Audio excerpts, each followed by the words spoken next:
Welcome to you, Peg from Christchurch, Damon from Wanaka. Well, Kelvin, you're just back from the wilds of the north coast of the South Island somewhere, but you're back here in Dunedin. Lovely to have the three of you. We're into this little apocalypse time now as we head into Advent. No idea why we have to have the apocalypse before we have the apocalypse, but it happens. And I reckon this, Kelvin, is the stuff of the lunatic fringes. Help me through this.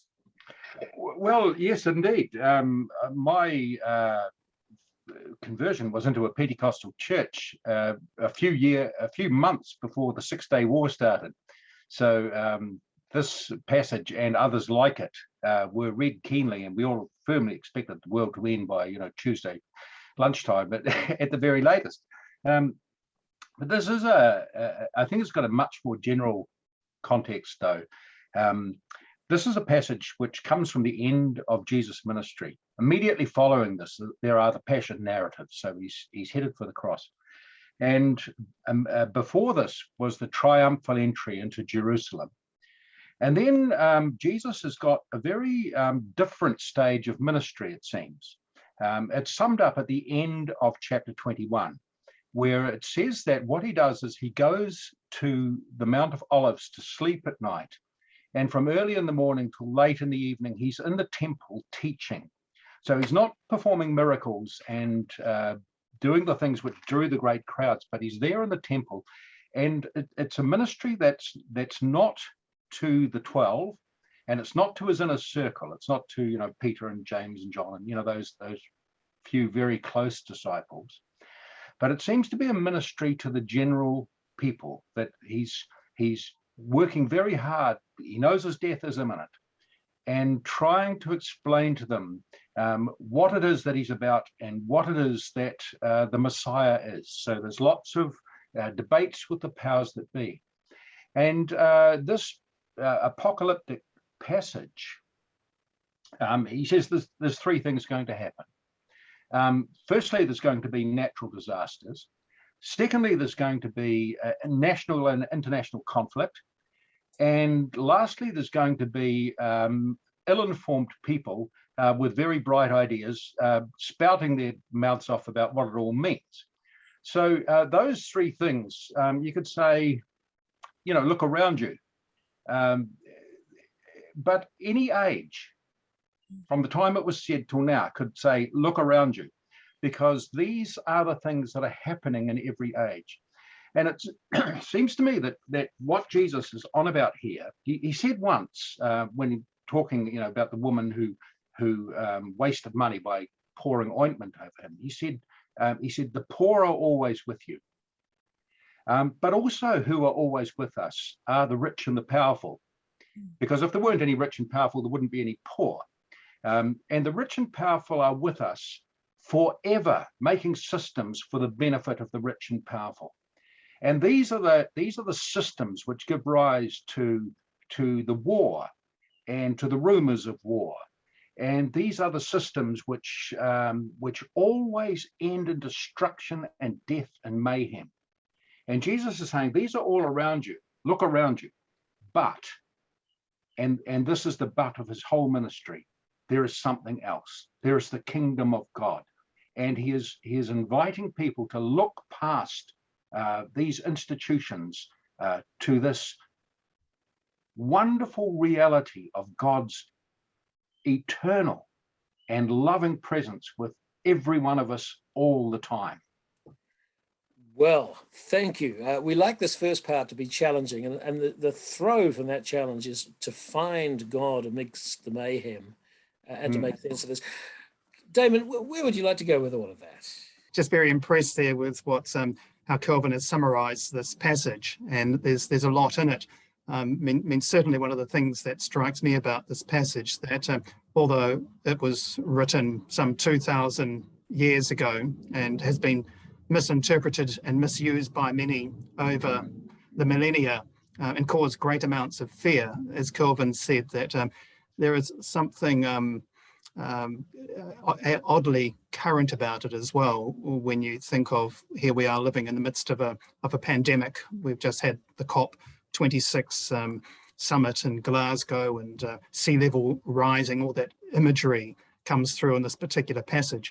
And I think for me, the real challenge here is, well, so how are we to live in the midst of this world, and how are we to make sense of these words in a powerful and practical way as we minister amidst the communities where we find ourselves?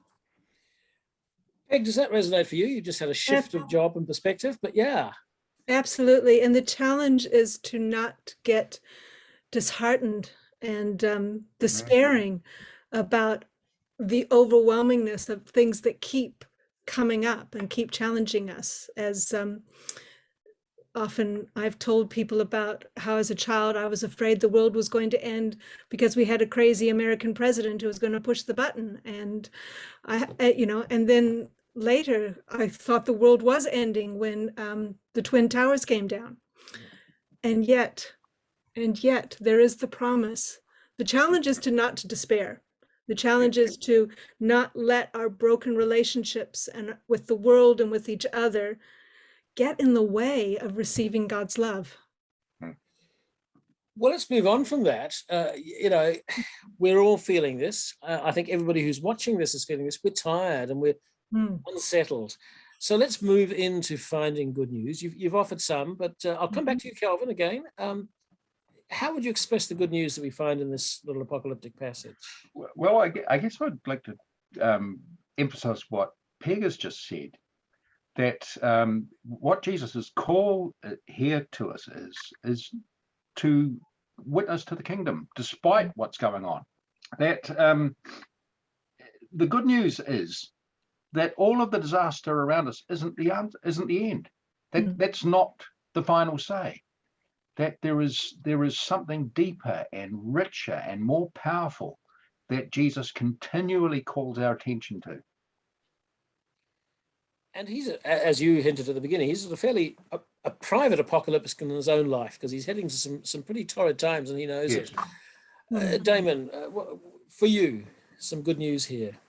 I think there's plenty of good news to be found here. Luke uses that phrase, "The kingdom of God is near," and that encapsulates so much. And I'm thinking of a quote by the Franciscan priest Richard Rohr. He talks about how God is infinite everywhere, always, and forever. And it kind of reminds me that God is present. It's you and I who are often not.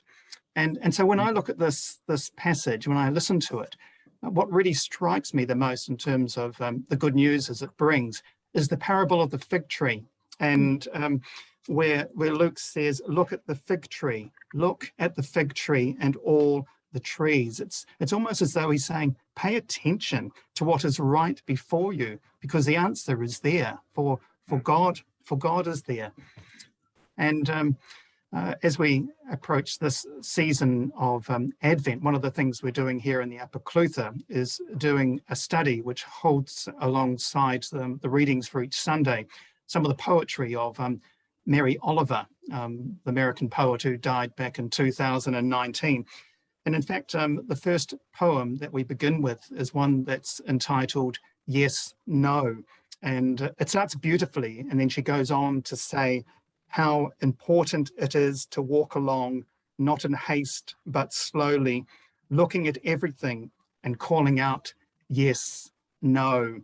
And I mean, hers is an encouragement to free oneself from all the worries and distractions, and to simply pay attention. And the poem goes on to conclude with these words: "To pay attention, this is our endless and proper work." And I think that's kind of what, Luke is trying to portray in the midst of this very apocalyptic passage. Yeah, so the kingdom is there, whatever it might be, this reign of God. Let's pay attention. Peg. Having just come out of being a school chaplain, it's the imagery that Sally Jones used in the Jesus storybook of God rescuing us. And that is what the coming is all about. That without Jesus' birth and coming into the world, and the foretelling of this, we couldn't be rescued and our relationship be reconciled and redeemed. And therefore we couldn't be living in the kingdom of God now. So we need this. This time is about acknowledging that we are living now in the kingdom of God with each other, wherever two are gathered, where God is there. I'm reminded of Timothy Leary's tune in. We'll forget the rest of his sayings for the moment. We're being asked to be tuned in to the signs of God in the presence. So let's stick with you, Peg, for a moment, because you've been working with young people. You've changed your tasks at the moment in a different place. Still some young people, but very young at heart. Very young, and look, so what? You know, there's so much depression around. So what? You know, blither. So what? It is reminding, as I remind myself, to remind us as a community not to despair.